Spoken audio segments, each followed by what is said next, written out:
Hello gang, Frankie Dave back here again on YouTube. Today on YouTube I have an update complete build of speedys 197 1950 Cold War group build.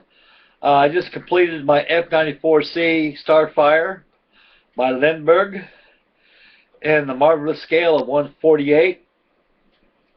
I've logged in another 4 more hours on the build. Just finished it about 10 minutes ago, so I was pondering on the next build. I'm going to go ahead and, as mentioned in the last YouTube presentation, on my number 2 video on the update build report on the group build, I was thinking about adding my F-100 Super Sabre as part 2 to speedys 197's 1950 Cold War jet aircraft group build. I think that'd be an excellent addition as a supplementary build on top of this one here, because this one went put together pretty fast, and I like to, when I build, I like to take my time. You know, it's just like Rome. The wood built, well, you can't build them in one day and make them look good. So I take my time on them. I put more time in this one than a kit deserves, as mentioned yet on the last YouTube presentation.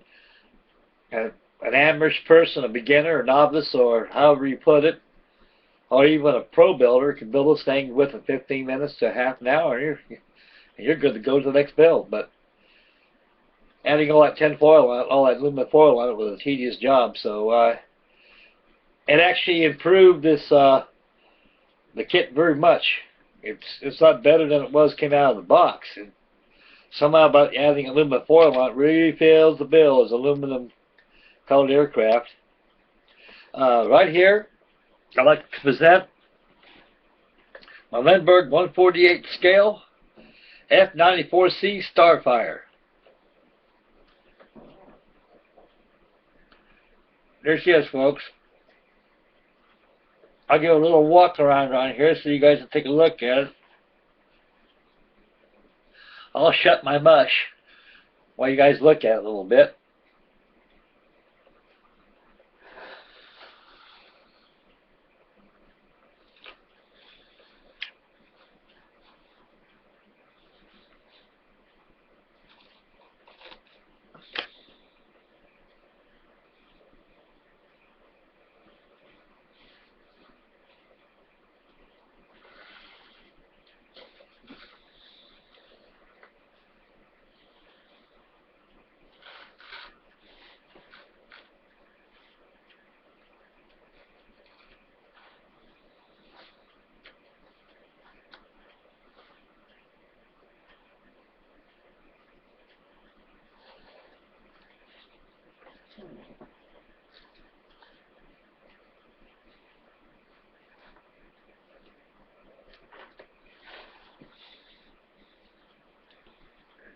That completes the walk around. I'll get as close as I can to this hideous webcam. The canopy was all framed in using aluminum foil. The pilots was hideous and rougher than a cob. I tried to go to the spare parts box and see if I could be able to find some better pilots from 1/4 scale, but I don't have none. Most of them are World War II pilots in their flight suits and of World War II, especially carrier aircraft. I think it would be out of whack on a Cold War aircraft such as the old Starfire. You can see a little bit of chromate green inside the intakes right in here. The intake, chromate green on there. As noted on the landing gear doors, the main landing gear doors that catch the landing gear as they retract. They're open when the aircraft is on the tarmac. When you got ground crews and maintenance personnel that work on them, they make sure they take an inspection side of wheel wells. That's part of the walk around before the aircraft was actually in flight. Then when inspection is concluded, they just retract the main landing gear doors. And the only time the landing gear doors are activated is when the landing gear is retracting inside the wings. My first thing I want to do, I wanted to box in landing gear wells and everything, but the wing is so thin, it's an impossibility to do it. An overall proportion, this kit really,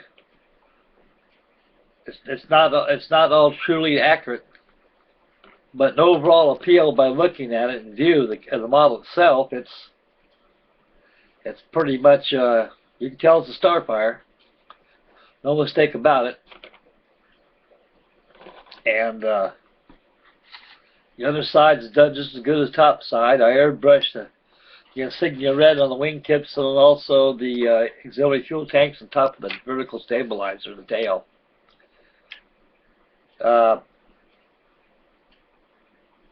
It's a nice model. I enjoyed it. Although it's junk, but it's workable and doable.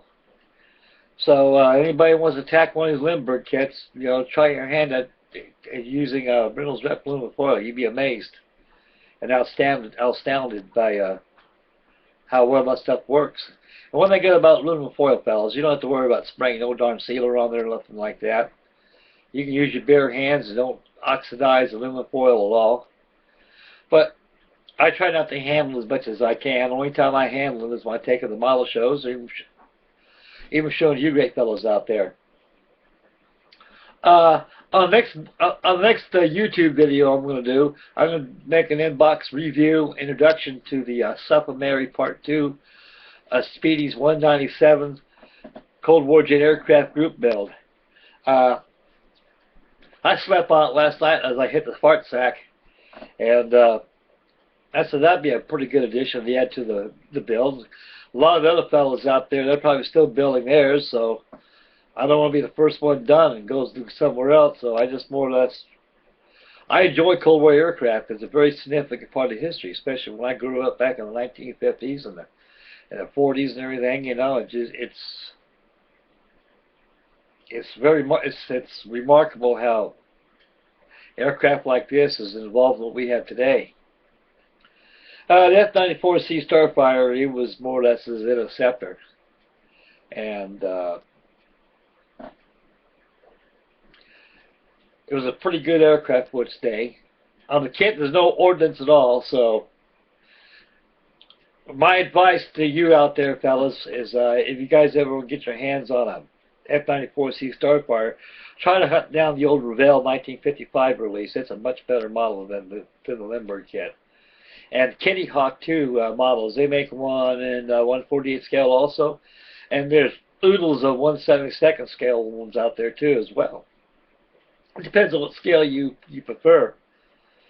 1/4 inch scale and 1/72 scale, 1/32 scales are pretty good scales I can model.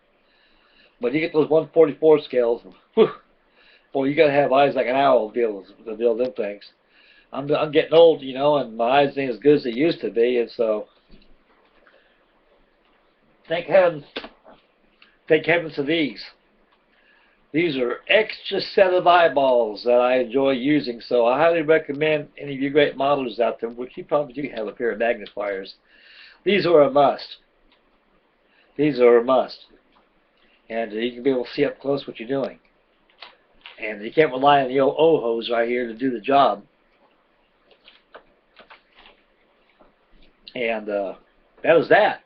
And before I get off here, fellows, very shortly I'm going to make another video of the introduction inbox review of my Monogram F-100 Super Sabre. Right here, this concludes Part 1 of speedys197 1950 Cold War jet aircraft group build. The Lindberg 1/48 scale F-94C Starfire is concluded. The next one's going to be the F-100D. I might do something on that one too. I don't know. I got a debate on if I'm going to go ahead and use aluminum foil on that. Since the kit is really more accurate and more state of art, I'll probably end up airbrushing a aluminum plate on it. But we'll see how it goes. But anyway, this build's concluded, and I'd like to thank everybody out there for tuning in. And please subscribe. And all your comments are welcome, and I enjoy them. I'll give it back to you as much as I can. I haven't been acknowledging too much replies lately, fellas. I've been too busy doing stuff around the house and everything, so I summed up to everybody on one reply with a hearty thank you for everybody. And from the bottom of my heart and everything. I appreciate all your warm comments on my builds, and any suggestions like that, just fire away. I'll answer them to you on the fly. And we're waiting for some more update build reports on Speedy's 1950 Cold War jet aircraft. Speedy, I hope you slow down a little bit in your F-86 Sabre. You know, it's such a wonderful airplane the way you're going. I figured you'd be done before I would be done. Perhaps you may be done before I was, but anyway, it's a great topic which you got started. So you got a lot of great fellows out there who have joined in. And like I say, part 2 is going to be there. And I hope, Alex, I haven't heard you in a long time, and I hope you're doing well. I'm gathering a little bit. You've been working double shifts. I know that. I done double shifts. When I got out of the Navy, I was working in a plant, in a sweatshop. Boy, 16 hours a day. And the time you get home, you leave the door open, trying to bring your rear end in the house. Where you close the door, you're so damn tired, you don't even feel like taking a tube of glue, gluing the fuselage together. Been there, done that. It's rough work, but like I say, you gotta make hay while the sun's shining, and the Ford plastic, you gotta work. So I hope you're well, Alex.